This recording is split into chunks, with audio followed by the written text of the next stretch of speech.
the ghost of a live man.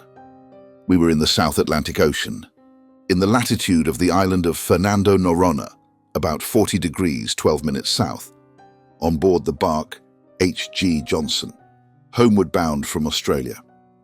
I was the only passenger, and we had safely rounded Cape Horn, with the barometer at 28 degrees 18 minutes, and yet had somehow miraculously escaped any extremely heavy gale, had light northerly and easterly winds till we reached 20 degrees, and thence the southeast trades were sending us fast on our way to the equator.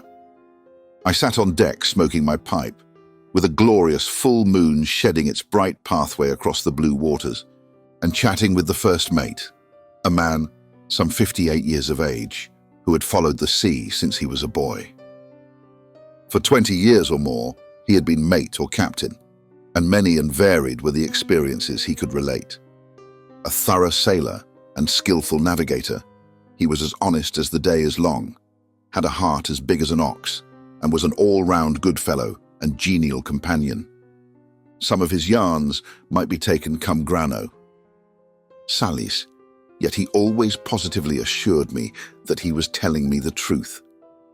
An account of a voyage that he made in a whaler from the Southern Ocean to New Bedford seemed to me worthy to be repeated. He had rounded Cape Horn 6 times and the Cape of Good Hope 26 times, besides making many trips across the Western Ocean and to South American ports. I give his account as near as possible in his own words. It was in '71 that I commanded the whaler Mary Jane. We had been out from home over 3 years and had on board a full cargo of whale oil, besides 2,000 pounds of whalebone, which was then worth $5 per pound.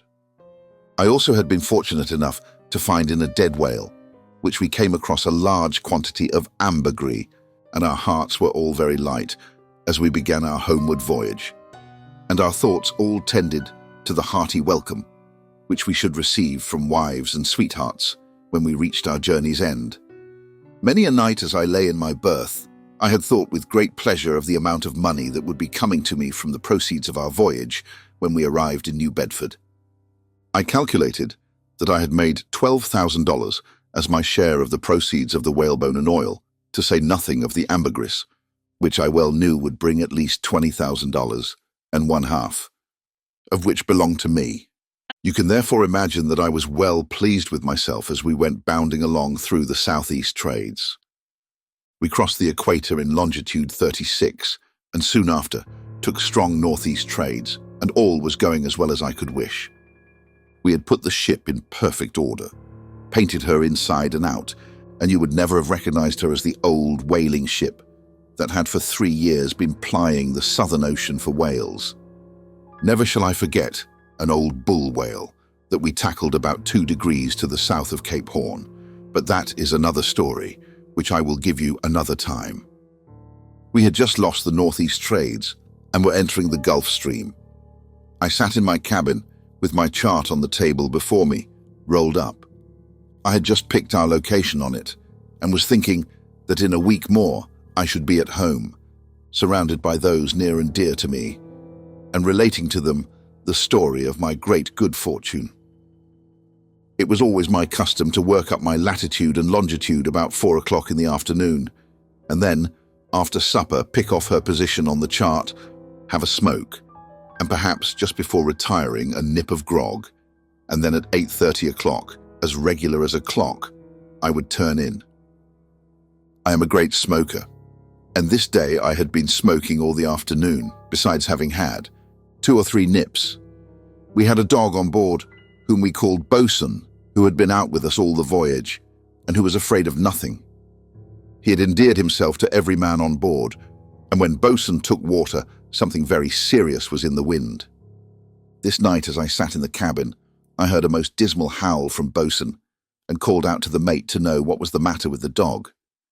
He replied that he reckoned some of the men had been teasing him, and the occurrence soon passed from my mind. Suddenly, I saw someone coming down the after companion way into the cabin.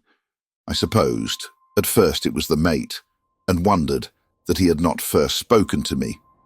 But then I noticed that he wore clothes I had never seen on the mate, and as he advanced into the cabin, I saw his face. It was the face of a man I had never seen in my life. He was thin and pale and haggard, and as he advanced, he looked about the cabin and at the rolled-up chart on the table.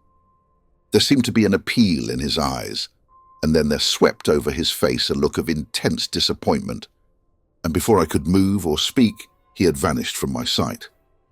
Now, I am a very practical man, and I at once straightened myself in my chair and said to myself, "Well, old man, you have smoked one too many pipes today, or else you have had one drink too much, for you have been asleep in your chair and seen a ghost."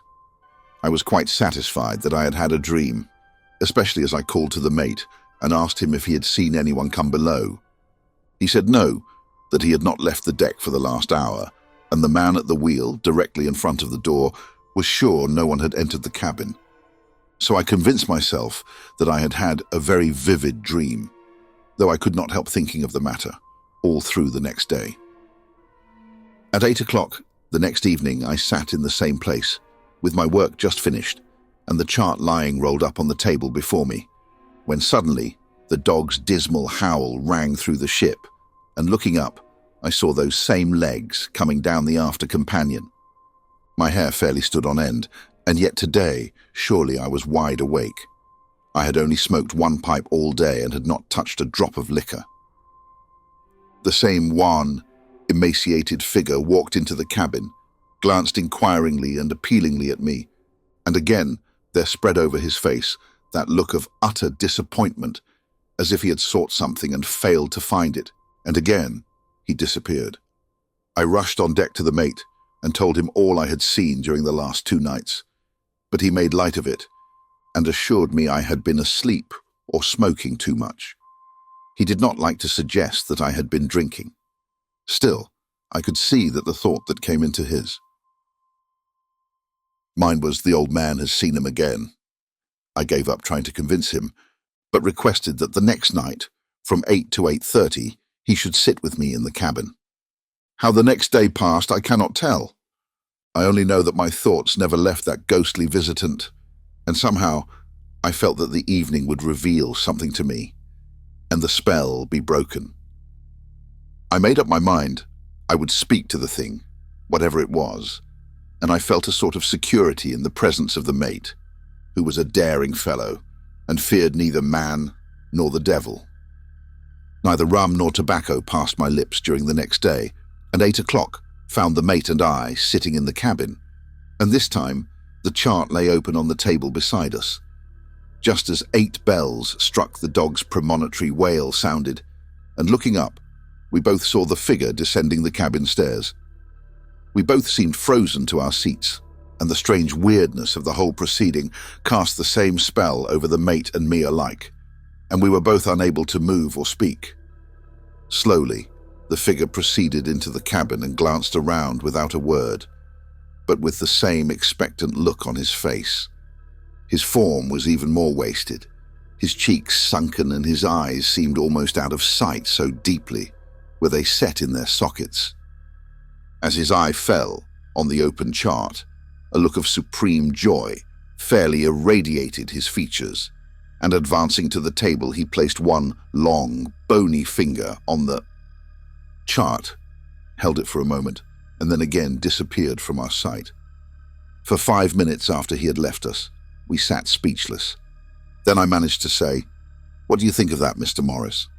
"My God, sir, I don't know, it's beyond me." Then my eyes fell on the open chart, and there where the finger had been was a tiny spot of blood, exactly on the point of longitude 63 degrees west and latitude 37 degrees north. We were then only about 50 miles distant from that position, and immediately there came to me the determination to steer the ship there. So I laid her course accordingly and posted a lookout in the crow's nest. At 5 o'clock in the morning, just as the east began to grow grey, the lookout called out, "Boat on the lee bow."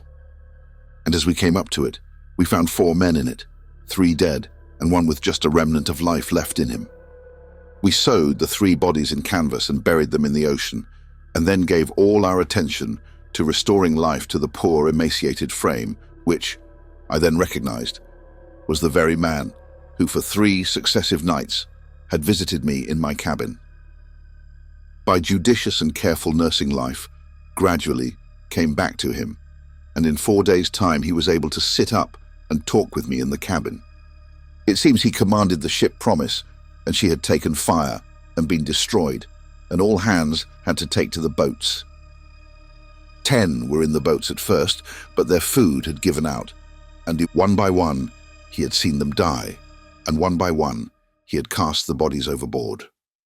Finally, he lost consciousness and knew not whether his 3 remaining companions were dead or alive. Then he said he seemed in a dream to see a ship and tried to go to her for help. But just as he would be going on board of her, something would seem to keep him back.